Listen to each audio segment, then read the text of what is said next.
അപ്പോൾ കുട്ടികൾക്ക് സ്കൂളിലുള്ള ഒരു ദിവസത്തെ വളരെ തിരക്കേറിയ എൻ്റെ ഒരു റൂട്ടീനാണ് കേട്ടോ ഞാൻ ഈ വീഡിയോയിലൂടെ കാണിക്കുന്നത്.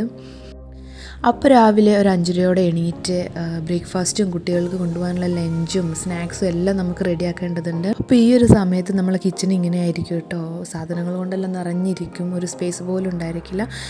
പിന്നീട് കുക്കിംഗ് എല്ലാം കഴിഞ്ഞ് വരുമ്പോഴേക്കും നമ്മളെ കിച്ചൺ പകുതി ഒഴിയും. അപ്പോൾ അതെല്ലാം കഴിഞ്ഞതിന് ശേഷമാണ് ഞാൻ കുട്ടികളെ വിളിച്ചുണർത്തുന്നതും അവരെ റെഡിയാക്കുന്നതും എല്ലാം. അപ്പോൾ അവർ എണീറ്റ് മേലെഴുകലെല്ലാം കഴിഞ്ഞ് ബ്രേക്ക്ഫാസ്റ്റ് കഴിക്കുന്നത് ഇങ്ങനെയാണ്. അപ്പോൾ ഇങ്ങനെ TV കണ്ടിട്ടാണ് അവർ ബ്രേക്ക്ഫാസ്റ്റ് കഴിക്കുക. ചില ദിവസം ഇങ്ങനെ വൈകി പോകാറുണ്ട്. അതിനുശേഷം യൂണിഫോം എല്ലാം ഇട്ട് മുടിയെല്ലാം സെറ്റാക്കി റെഡിയാവും. ഇതിക്ക് ചെറിയൊരു മടിയുണ്ട് ഇന്ന് സ്കൂളിൽ പോകാനായിട്ട്. അപ്പോൾ ചില ദിവസങ്ങളിൽ ഇങ്ങനെയൊക്കെ ആയിരിക്കും, ഭയങ്കര വാശിയൊക്കെ കാണിക്കും. അപ്പോൾ 8:30 കഴിയുമ്പോഴേക്കും അവരുടെ ജീപ്പ് വരും, അങ്ങനെ അവർ സ്കൂളിലേക്ക് പോകും. അതിന് ശേഷമാണ് ഞങ്ങൾ ബ്രേക്ക്ഫാസ്റ്റ് കഴിക്കുന്നത്. അപ്പോൾ ഇനിയാണ് നമ്മൾ ക്ലീനിങ് ടൈം തുടങ്ങുന്നത്.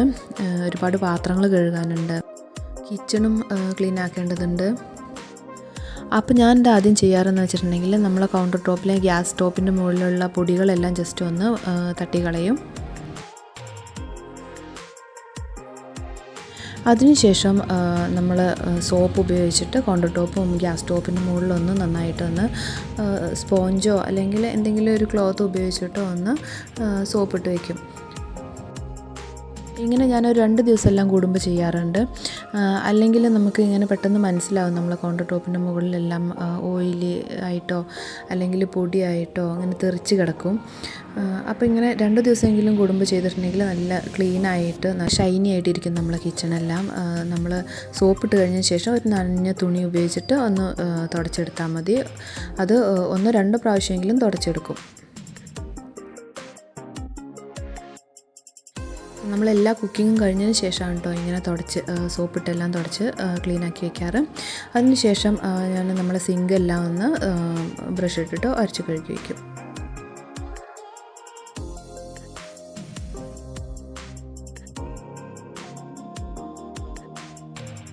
അപ്പോൾ ഇത് ഇത്രയേ ഉള്ളൂ, നമ്മളെ കിച്ചൺ ക്ലീനിങ് എല്ലാം പെട്ടെന്ന് തന്നെ തീരും.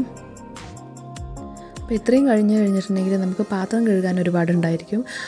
അപ്പോൾ പാത്രങ്ങളെല്ലാം കഴുകി അവിടെ ഒന്ന് തുടച്ചിട്ടുണ്ടെങ്കിൽ നമ്മളെ ജോലികളെല്ലാം കിച്ചണിലെ ജോലികളെല്ലാം തീരും.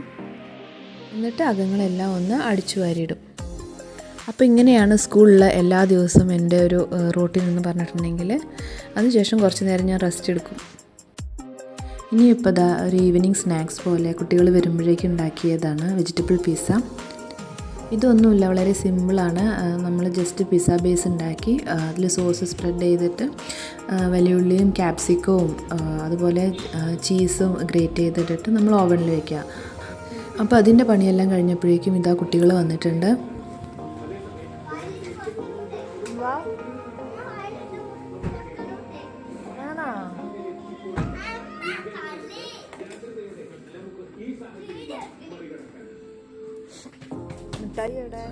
അപ്പോൾ അവരിന്ന് സ്കൂളിൽ വിട്ടിട്ട് അച്ഛൻ്റെ കൂടെയാണ് വന്നിട്ടുള്ളത്. അപ്പോൾ പോരുന്ന വഴിക്ക് അവർ ഒരുപാട് മിഠായി സാധനങ്ങളെല്ലാം വാങ്ങിയിട്ടുണ്ട്. അതെല്ലാം എടുത്ത് കാണിച്ചു തരികയാണ് നിധി. അതിലവർക്ക് ഏറ്റവും ഇഷ്ടമുള്ളൊരു മിഠായി എന്ന് പറഞ്ഞിട്ടുണ്ടെങ്കിൽ വായിലിട്ടാൽ പൊട്ടുന്ന ഒരു മിഠായി ഉണ്ട്, മാജിക് പോപ്സ് എന്ന് പറഞ്ഞിട്ട്, അതും വാങ്ങിച്ചിട്ടുണ്ട്. വന്നിട്ട് നേരെ TV എല്ലാം ഓണാക്കി അവൾക്ക് ഇഷ്ടമുള്ള ചാനൽ കണ്ടിരിക്കുകയാണ് നിധി. അങ്ങനെ വന്ന ക്ഷീണമെല്ലാം മാറിയതിന് ശേഷം അവർക്ക് സ്നാക്സ് എടുത്ത് കൊടുക്കും. വെജിറ്റബിൾ പിസ്സ ആണെങ്കിലും അവർക്ക് അത് ഇഷ്ടമായി, അവർ രണ്ടുപേരും അത് കഴിച്ചു. അപ്പോൾ സ്നാക്സ് എല്ലാം കഴിച്ചതിന് ശേഷം അവർ രണ്ടുപേരും കുളിക്കാനായിട്ട് പോയി. ഇങ്ങനെ വൈകുന്നേരം വന്നിട്ടാണ് കേട്ടോ അവർ കുളിക്കാറ്. എന്ന് വെച്ചിട്ടുണ്ടെങ്കിൽ അവർക്ക് 2 സൈഡും മുടി പിഞ്ഞ് കെട്ടിയിട്ട് വേണം സ്കൂളിലേക്ക് പോകാൻ. അപ്പോൾ അത് കാരണം രാവിലെ കുളിച്ചിട്ടുണ്ടെങ്കിൽ നനവ് കാരണം നമുക്ക് കെട്ടി കൊടുക്കാൻ പറ്റില്ല. അപ്പോൾ ഈവനിങ് ടൈമിൽ വന്ന് കഴിഞ്ഞിട്ടാണ് അവർ കുളിക്കാറ് സാധാരണ. അപ്പോൾ കുളിയെല്ലാം കഴിഞ്ഞ ശേഷം 2 പേരും പുറത്ത് കളിക്കാനായിട്ട് പോകും. ഇന്നത്തെ വീഡിയോയിൽ ഇത്രയേ ഉള്ളൂ. വീഡിയോ എല്ലാവർക്കും ഇഷ്ടമായെന്ന് വിചാരിക്കുന്നു. അപ്പോൾ സ്കൂളിലൊരു ദിവസം ഇങ്ങനെയൊക്കെയാണ് നമ്മളെ വീട്ടിൽ. അപ്പോൾ വീഡിയോ ഇഷ്ടമായിട്ടുണ്ടെങ്കിൽ please subscribe my channel. Thank you.